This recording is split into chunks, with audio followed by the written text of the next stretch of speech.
I never thought I'd be sitting here writing this out, but honestly, I need to get this off my chest. My name's Mike, and I was married to Lisa for about 8 years. We met in college, had a pretty good run, or at least I thought we did.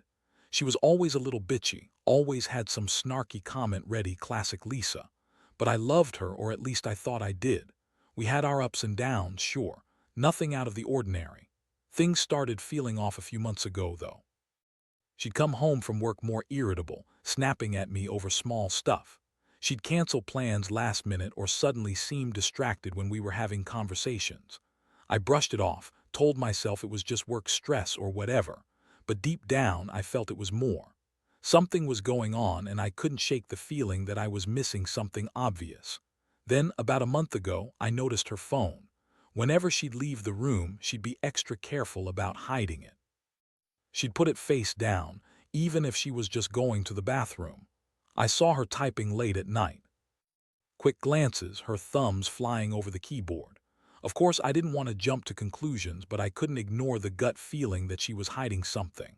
One day, I decided to check her phone while she was out running errands. I know trust issues, right? But I was desperate. I grabbed her phone from the charger and started scrolling through her messages. And that's when I saw it. A text conversation with someone named Tom, and the messages were pretty explicit.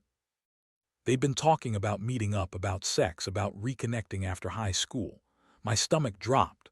I recognized the name. Tom was her high school nemesis, the guy she used to fight with, the guy I always knew she hated. Turns out they'd reconnected on Facebook about 6 months ago. She told me she just wanted to resolve old trauma, whatever that meant. But the messages, they clearly weren't just about therapy or unresolved feelings.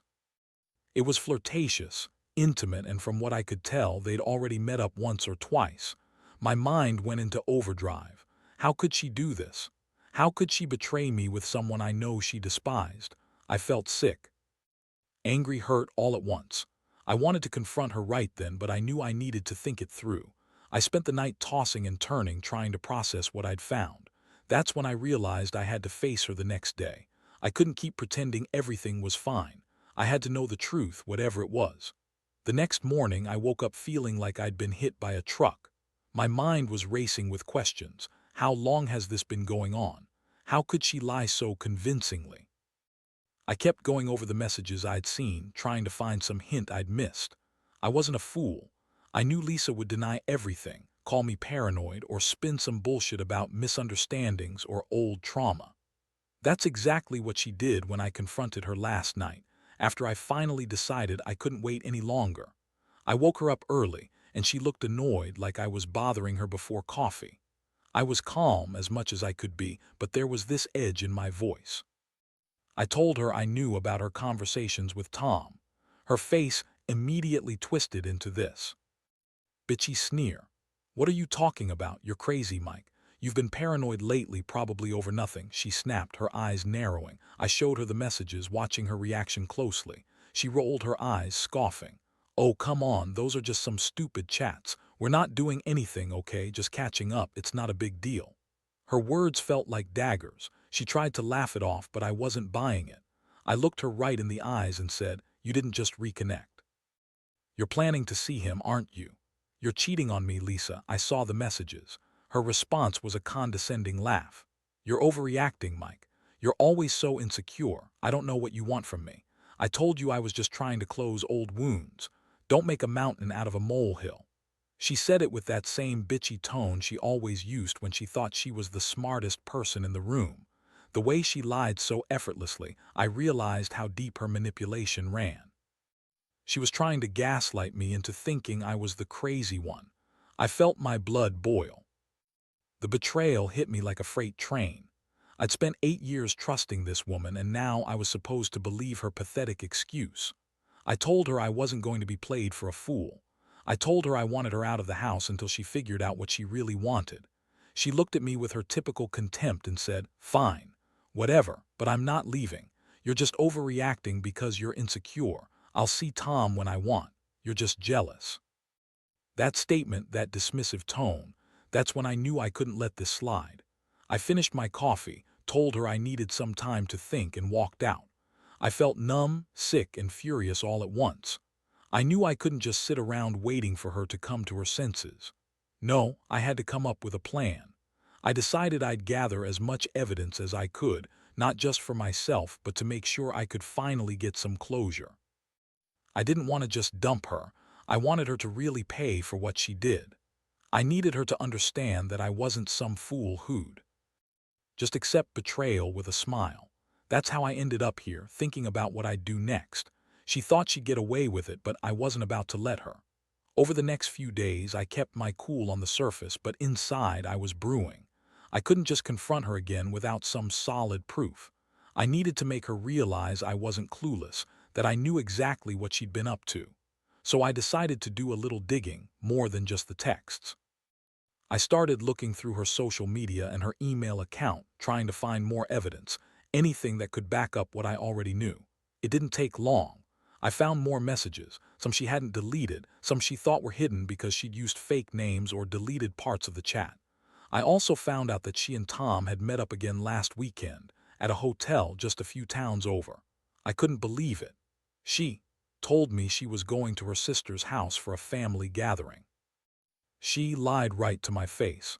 That was the moment I realized she wasn't just cheating, she was actively hiding. It lying about everything, trying to keep me in the dark.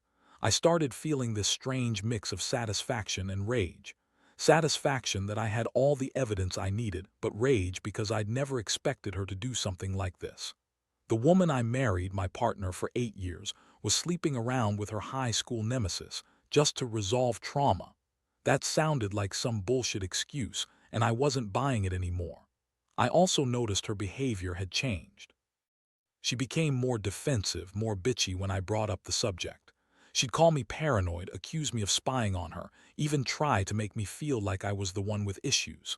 That only fueled my anger. I realized I had to confront her again, but this time I was going to do it differently. I wasn't going to walk into her lies blind. I was ready to lay everything on the table.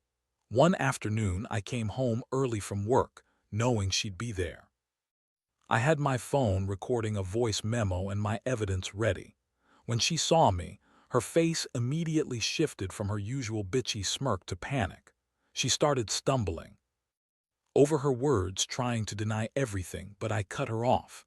I told her I knew about the hotel, about Tom, about the endless lies. I told her I wasn't going to listen to her bullshit anymore. I told her I was done playing her game. Her reaction was classic Lisa.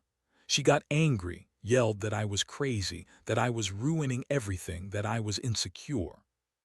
She threw a glass at the wall, cursing me out, then started crying, claiming she was just trying to fix herself and that I was controlling and paranoid.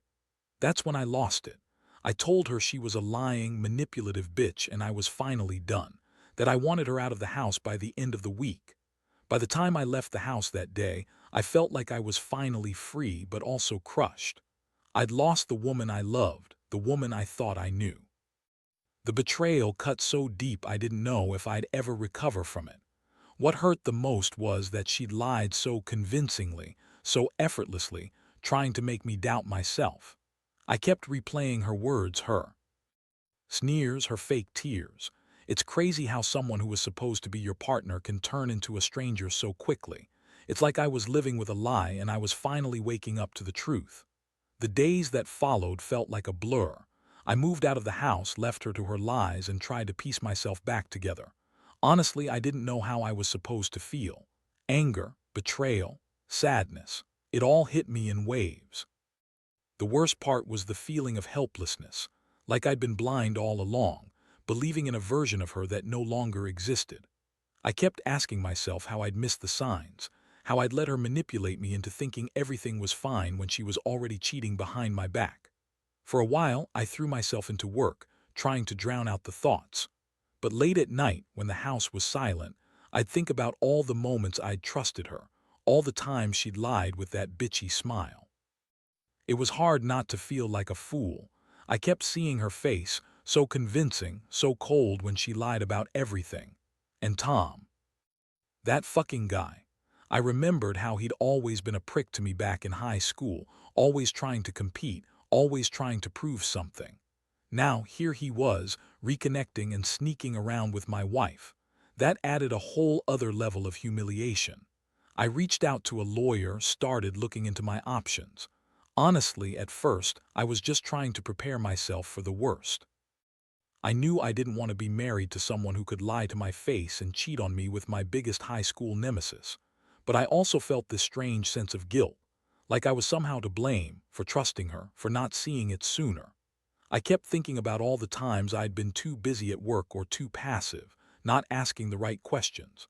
I felt like I'd failed somehow, like I'd let my own defenses down. One night, I decided to go back to the house, just to grab some of my things. When I stepped inside, everything felt different, cold, empty, like walking into a house that had been betrayed. Her scent was still there, though, and that made my stomach turn.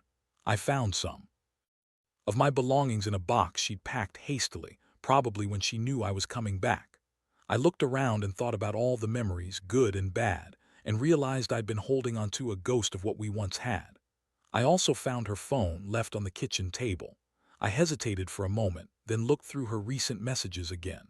I saw her trying to convince Tom to come over that night, saying she was so sick of hiding, and she called him the only one who truly understands her.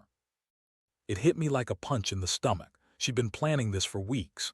She'd been lying right in front of me, all while pretending everything was fine. I felt sick, furious, and somehow empty. I knew I had to make a decision. I couldn't keep living in this limbo. It was clear she didn't want to be with me anymore, at least not honestly. I'd spent so many years trying to fix what was broken, trying to believe she'd change, but now I understood the truth. She didn't want to fix anything. She wanted her cake and to eat it too, with Tom and her. Petty little lies. I decided I'd serve her an exit, not because I wanted revenge necessarily, but because I deserved better. I deserved honesty, respect, and someone who wasn't constantly lying to my face. That's when I started planning my next move. I didn't want her to think I was weak, that she could just walk all over me because she was bitchy and manipulative. No, I was going to make sure she knew I was done. I'd get out of this marriage with my head held high, even if it hurt like hell. I knew the road ahead wouldn't be easy, but I also knew I couldn't keep pretending. I'd been betrayed by the woman I loved, and now I was finally waking up to the reality of what I had to do. After I made up my mind, I started putting my plan into motion. I knew I couldn't confront her again directly. She was an expert at spinning lies, and I didn't want to be caught off guard. Instead, I decided to collect more concrete evidence, proof that she was still sneaking around with Tom, that she was actively lying and manipulating me. I wasn't just doing this out of anger anymore. I needed to have something solid to stand on, to finally get her to face the reality she was trying so desperately to deny. I installed a discreet voice recorder in the house, just to catch her if she slipped up. I also made a few copies of the messages I'd found, printed some screenshots, and saved them securely. I wanted her to know I wasn't bluffing. I was serious about exposing her. I started keeping a journal too, documenting every lie, every suspicious act, every emotional blow she threw my way. It was my way of taking back control, of making sense of the chaos she'd created. One evening, she came over to pick up some more of her things. Her attitude was typical, bitchy, dismissive, like she was doing me some favor. She threw a few nasty comments about how I was overreacting, that I was controlling, and that I was just jealous of her reconnecting with Tom. I let her go on, but inside I was calm. I had everything I needed to finally confront her for good. When she left, I sat down and drafted a message to a lawyer, outlining what I had discovered, what I planned to do. I told him I wanted to divorce, that I had enough evidence to prove infidelity, and that I wanted to do it cleanly and quickly. I didn't want her to manipulate me into staying, not anymore. I knew I deserved peace, even if it meant going through a messy divorce. In the days that followed, I prepared myself emotionally. I knew she'd try to spin everything, try to gaslight me again. I also knew that I couldn't let her see how much she'd hurt me. I had to stay strong, keep my dignity. I started thinking about what I'd do after I left her, how I'd rebuild, how I'd move on from this betrayal. The thought of starting over scared me, but it also gave me a reason to keep fighting. Then, one night, I got a call from my lawyer. The divorce papers were ready. I was going to serve her early next week. I felt a strange mixture of relief and dread.